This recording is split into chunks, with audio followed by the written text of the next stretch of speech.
moving on to a little bit of the bane of my existence, Mr. Albert Pujols.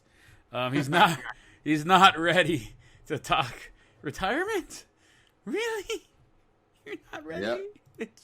And I've said it before, and I'll say it again. I've stated before, the Angels will never win a title while he is blocking the road, and he really wants like a farewell tour of his career milestones, which, I mean, he's deserving of it, don't get me wrong. Yeah. But it's like, and I think the Angels, I hope they didn't do it intentionally, that they really, I guess, blocked or said, hey, we're just trying to draw fans and we're going to get Albert here. I think the intention originally was like, hey, Albert's going to come in here and be close to what he used to be, and that's going to, feed into or help Trout and become a leader and pass the torch, blah, blah, blah. But it's been more of a roadblock, like, hey, look at our little, what is it when you go to the not the zoo, but the carnival, right? Like the circus, right? And you got, the little dancing panda on a tricycle or whatever. That's what it kind of feel like Albert Pujols has been for the Angels. We're like, look what we got here. He's reaching home run number 500, home run number 600. But, he's hitting like 240, and, he has a 0 speed on MLB The Show. And negative at this point. Like he's just, and don't get me wrong, I like the guy. Like, I like what he stood for. He's a class act and everything. Absolutely. I just feel like there's been more of a roadblock for the Angels because he's taking up so much money on that payroll, Yeah, I mean, he's taking up so much money on the payroll, and then we can't bring anybody else up at the first base position. And, I mean, I love the guy. Like you said, he's done so much for the game of baseball, so much on and off the field. He's done so much for the autism awareness and the special needs and stuff like that. Right. Like, he's done so much, and the world is grateful for everything he's done. But, man, it's time, Albert. Like, you got this year, whatever's left of it, and next year. Next year needs to be your farewell tour, man. Honestly, dude, like how many? I feel bad, Brent, because I really like Trout, and I'm not an Angels hater. I just like to bug you about it. Uh-huh. Like I like the Angels because they're a local team, and to me, I've always told you I like that. If they were in the National League, I would not like the Angels. Right? Mm-hmm. They're in the American League, so like it'd be nice. Me and you always talk about having like that, Freeway World Series. That'd be awesome. Yeah. And obviously at that time I would hate the Angels, but right now I cheer for you guys a lot. Like I hope to see you guys in the playoffs. And I just feel like I don't want to be a jerk, but I feel like they're kind of like holding Trout's career back in terms of like, hey, it's almost your time. It's almost your time. It's almost your time. Like I really wish this would be Albert's farewell tour this year. Yeah. Especially it being short and stuff like that. Next year, him being relegated to like a pinch hitting role and a coaching from the bench type of role. Because I could see that dude being like a hitting coach down the road. You know what I'm saying? Like, yeah. And then being like a bench coach, and then maybe even being a manager because he's a smart guy. So I wish he would come out and do something. And him talking about like he's not ready to talk about retirement is like, oh, like.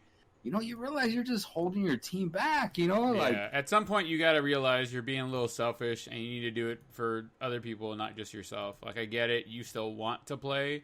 You can still hit the ball a country mile, but they're few and far between. It's not like it was before. Right. So if he was hitting 280, I wouldn't have a problem with it. But I mean, when this dude's hitting like 250 and you're talking like he's hitting what, high 20 home runs and like, I don't know, the 90s, 80s RBIs ish, right? Yeah. I haven't, that's, to me, those aren't numbers that are impressive anymore. Yeah. I'm with Not you there, impressive. man. I need a hero right here to come in and take Albert out. It's okay, man. It's okay. If you want, I think that Albert, maybe not immediately after he retires, but maybe within about 5 to 10 years after he retires, he's going to be in some sort of position where he's coaching, whether it be with the Angels or the. Well, isn't that the whole reason he signed with the Angels? Because the Angels promised him that he would have a life beyond playing with the organization. Yes, like that's where I remember it being a big reason. He's like, that's what they sold me on. He's beyond baseball. Like my life would be set with him. Blah blah blah. And I feel like they're catering to him in terms of. And again, I'm just throwing it out there. But I just get this feeling. I don't think it's going to happen, but I get this feeling like they're catering to him a lot in hopes of getting him into the Hall of Fame as like an Angel. I don't think he's going in as an Angel, honestly. That's what I'm saying. I don't think he's going in, but I feel like the Angels are catering to him so much in hopes that maybe he considers it, you know? It's going to be a tough one. That's a tough sell. Even me, the diehard Angel fan here, and always tooting for him, but that's a hard sell for me if you're going to tell me that. Has he been made on an All-Star team as an Angel? He made one. Two, I think. Okay. I think two. One for sure I know he did. But two, I think. It's an honest question. I mean, not being a jerk is literally like I don't know. No, I got you. I know not everything you say about the Angels or whatever is jerk mode for you, okay? All right. Sorry. So we got that one out of the way. Yeah. Hold on one second. Let me see something here. I'm kind of curious to see. Now I'm going to look at it because I honestly don't know. He did make it 2015 All-Star.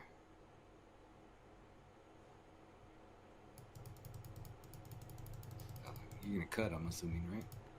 What? Yeah, I'm going to cut that right now. I was just adjusting some audio. One. It's funny that he got some All-Star votes. I mean, it was 17th, but still got some All-Star votes 1 year with the Angels, and he didn't make the All-Star. MVP votes, finished 17th, but still, twice he finished 17th with the Angels in All-Star vote and MVP voting, but he's only made one All-Star game, and it's not even the year when he got those MVP votes. Yeah. Hold on, fool. 3, 2, 1. So I think he did. I know you're probably looking it up right now. So he made at least one. I know that for sure, right? Yeah, he made it in 2015. He was an All-Star. Solid numbers, ish. Solid. He must have gotten off to a good start because he didn't get off to a good finish. Let me tell you. I mean, I guess. I mean, it's just kind of awkward when you see a 40 spot and then a 90. And if you're a baseball guy, you know what I'm talking about. 40 home runs and 95 RBIs. That's a really strange number to see 95 RBIs on 40 home runs. Here's the thing, though, and it's been plaguing the Angels baseball organization forever, is guys getting home runs. Guys can fucking rake them, but you're not getting all those guys that are on base in front of you when you're doing it. And I think that's the biggest issue, especially with those numbers right there. That shows you, like, hey, man, he's still hitting it, but there's nobody on base for him to hit in from there. You know what I mean? Because Albert's one of those feast and famine guys. You know, how many doubles is he really going to pull out? You know what I mean? He's either going to get a base hit, he's hitting a home run, or he's out. Those are the three you're getting. Right. Yeah. I mean, whether it's a long base hit, something in the gaps, and he turns that corner and goes, I'm going to go back to first. I don't know. He's had a couple 100 RBI seasons. How many 100 RBI seasons do you think he's had with the Angels? With the Angels, he's been with the Angels how many years? Give me a number right now. I want to say like 9. 1, 2, 3, 4, 5, 6, 7, 8. 8 years. All right. I think out of the 8 years, I think he's had 100 RBIs. We'll go 5 times. 4 times. Very close. 4. Damn. I was trying to give him one over. That's not a bad guess because he's had 2 other 90 RBI plus seasons. Mm-hmm. He had another year where, again, he had 40 home runs, 95 RBIs, and then last year, he had 23 home runs and 93 RBIs. Not bad, but this is to me, where he's just a roadblock. Dude, look at his batting averages, 244, 245, 241, 268, 244, 272, 220, 258, and 285. So you tell me your highest batting average since you signed that big-ass contract was 285? Damn, dude. And his career batting average prior to that was like 320 or something like that. Career. Now his career is right like 290, 300 maybe. No, it's right at 300. Is it 300? 300, yeah. That's why I think it's perfect for him to retire right now. Yeah. Go out with a 300. Just do it, Albert. It's okay. We love you, man. Don't worry about it. Let it go. Let it go. Shit, Disney's going to fucking copyright us right now. Jesus Christ. This is the last episode of the Blown Save Podcast, guys. Hey, I think I saw here, he had a 50 doubles season with the Angels. Remember, because you were talking about him not having a lot of doubles. Dude, he had one season. The very first year he came with the Angels. Yeah, he was still 50 doubles. He was still moving and grooving doubles. that year. Yeah, 50 doubles. And when was the last time he put double-digit doubles? Every year, double digits, easy. It's not hard, to get double-digit doubles with a 0 speed rating. Yeah, I mean, don't get me wrong. There's some big gaps out there. Nobody said he's like you don't have to hustle to get there, but they're low. Don't get me wrong. Since that 50 though, his next highest is a 37. And then besides the 37, his next highest is a 22. So it's like, all right, you can see him slowing down. Even more so. You see him slowing down. Yeah, and even his on-base percentages, dude. Okay, so this is like stuff that just intrigues me, right? Mm-hmm. He only had 2 seasons with the Cardinals where he had an on-base percentage below 400. How many times do you think he's cleared 400 with the Angels? Twice? None.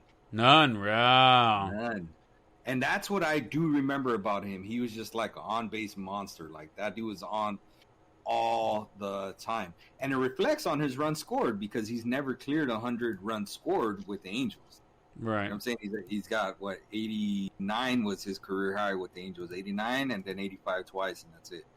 So it's, again, he's a log jam. He's a log jam once he gets on base. Yeah. And I like what the dude stands for and what he did and what he means to the game and stuff like that. But, I mean, damn, how long does this baton pass have to go on for, Yeah, the guy's in front of him running for the last 8 years. Dude, and he has a lot of at-bats. A lot of at-bats with the Angels. Well, tons, because he was batting third. Yeah, he has only twice did he get under 500 at-bats in a season. It looks like one of the years he must have gotten hurt because he was at 99 games played, so that's not a lot of games, and he had 443. And then the other one, he had 117 games, so that means they kind of either pulled him back, but he's at 498 because 500 is kind of like that nice little plateau of at-bats. But that dude he has had a lot of at-bats. Other than that, he's been in like 600 at-bats with Angels. So, man, just log jams, Yeah, it's been rough. To say the least. It's been rough to watch him, single or like infield base hits that like Anderson or beat out or Trout will beat out or something like that, and just like the guys on defense aren't really rushing to throw the ball across because they know, hey man, I could double clutch this and throw him and he'll still get him out by about a mile. But you know what? At the end of the day, he still hustles. Right. He pushes it every single time. Yeah. Yeah. Another indicator here too is his strikeout and walk rates. His walks have gone drastically down, and his strikeouts have gone, I don't know about drastically, but they've gone up for sure. Yeah. Because he's never been a big strikeout guy. Like in his career, how many times do you think he's cleared the 100 plateau strikeout mark? In his career or with the Angels? Career. No, in his career in general. 6 times? None. Never? Never. That's wow, impressive. That happens like all the time now. Don't get me wrong, he had 290 spots. He had his very first year he had 93, and then 2 years ago with the Angels he had 93. Yeah. But still, he's never cleared 100 strikeouts in a season. Again, that's a very good indicator of a guy that just doesn't swing at everything they throw at him, Yeah. So, I don't know. Just, again, Albert, make this a year, big guy. Make this a year. Transition into a hitting coach next year or something, He's got to hit 44 more home runs to get to 700. Does he hit them? And he's not going to and he's not going to even be that close this year because of the shortened season. So, of course, he's going to try to play out the whole next year. Mm-hmm. So, sorry, Brent, but I don't see you guys making any serious runs in the playoffs until another 3 years, 3 years from now? I mean, I just don't want to be a jerk about it, but that's just, I don't see it. How? Like, especially if you're hitting this dude that high in the lineup. Like, it's another thing if you have him and you're like, all right, I'm going to put you in the 6th spot. I think right now he shouldn't be batting any earlier than 5th or 6th at this point. I think the 6th spot's perfect for him because he's still got a little thunder in his stick. Oh yeah, if he gets a hold of the ball, that ball's gone. Yeah. And that's perfect because your 7, 8, 9 guys aren't like the best of hitters, so it's not like they're going to be driving them in anyways because they're not going to be getting as many hits, you know. And that 6th spot is usually your last real good chance of a dude like, hey, this is one of our pretty solid hitters to get some runs in, you know? Yeah. And I think that's one of those things, again, you really want to use him correctly, put him in that 6th spot. Right. You know, Madden, hopefully it's, you know, Madden, he's a little older, so maybe Albert respects him enough and Madden says, hey, you know what? Hey, big guy, this is, like, I don't mind giving you a fair word to it, but you ain't going to get in that 3 spot no more, you know? Yeah, no, I think so what they have right now is LaStella batting first, Trout batting second, Rendon batting third, Ohtani batting fourth, Pujols batting fifth, Upton batting sixth, Goodwin batting seventh, Simmons batting shortstop or eighth, and Castro behind the plate batting ninth. I think you switch Upton and Pujols because Upton's healthy. Upton said he's feeling really well. I think honestly, got solid speed. He's not like a speed burner like he used to be. Yeah. When he came up, but I mean, he's not a logjam like Pujols is. So you want some guys that could, you know, score on a base hit, on a double in the gap, you know, and Upton can do that. I mean, it has to be the right spot. Don't get me wrong, but yeah. Upton can for sure score on a base hit from second base. Yeah, Albert's not doing that. Yeah, Albert's not doing that. I think you swap those two and give Albert the opportunity to hit that base hit so that Upton can come in. Exactly. Yeah, and I think Albert, you know, he makes a close play on a base hit, you know, to the outfield from third. It is a very close play. Except for that one time he made fun of what was it for the Dodgers. He doesn't play for the Dodgers anymore. He used to play center. Adrian Beltre? No, Adrian Gonzalez. No, it was the Cuban guy, the Puig. He was over there half-assing a catch. And Pujols tagged up on him, and he got to second base. By the time Puig figured out what was going on, he threw the ball. Albert was already standing there, and he was making fun of him, like, oh, I'm going to catch the ball like this. Yeah. I thought that was the most hilarious thing in the world. I'm like, Albert tagged up on you, dude. Albert. I like it. Tagged up on him. Go. Lesson learned. Absolutely. The next time they had a ball and he was on base, Pujols kept trying to egg him to run again, and he was just laughing like, nah, fool, get out of here. Yeah. Oh no. Yeah. You're saying Puig egged him on. Oh, Puig. Yeah. Puig egged on Pujols. Yeah. You're right. I do remember that exactly. I thought you were talking about Adrian Gonzalez because he was kind of slow at foot too. And I remember he got challenged by like a radio host to see who could win on like a run from like home or first base, and Adrian smoked him. He's like, I'm not slow. I just look slow compared to fast guys. You know? I mean, I'm fast compared to slow guys, so I mean, it is what it is at that point. I mean, I'll play that game all day, dude. Jesus, right. I'm not fat, but I look, you know, thin as hell next to a 500-pounder. Right. And as usual, you know, everybody wash their hands, be safe, and wear your mask. Absolutely. All right, guys. Well, that's the end of the show today. Thanks, everybody, for hanging out. Don't forget, like Artie said, make sure you guys wash your hands, stay safe, keep those face masks on, and make sure that you guys are taking care of yourselves and your loved ones. Remember, guys, if you guys want to reach us out at the Blown Save Podcast, reach us at TheBlownSavePodcast@gmail.com. Big shout out to everybody out in Portugal. Thank you guys for listening to us. Shout outs to Moreno Valley, Frisco, Texas, LP, La Puente, Bridgetown, LA, Segundo, Dallas, Texas, Azusa, Plano, Texas, Ada, Oklahoma, Rancho Cucamonga, and everywhere else you guys are listening to. Make sure you guys are saying how much you guys love and enjoy listening to us. We really appreciate everything. We appreciate all the love that we've gotten so far. Keep it up, guys. Like, subscribe, like I've said. You guys have a great night. We'll see you guys next week after the UFC fights. Woo! Let's get it.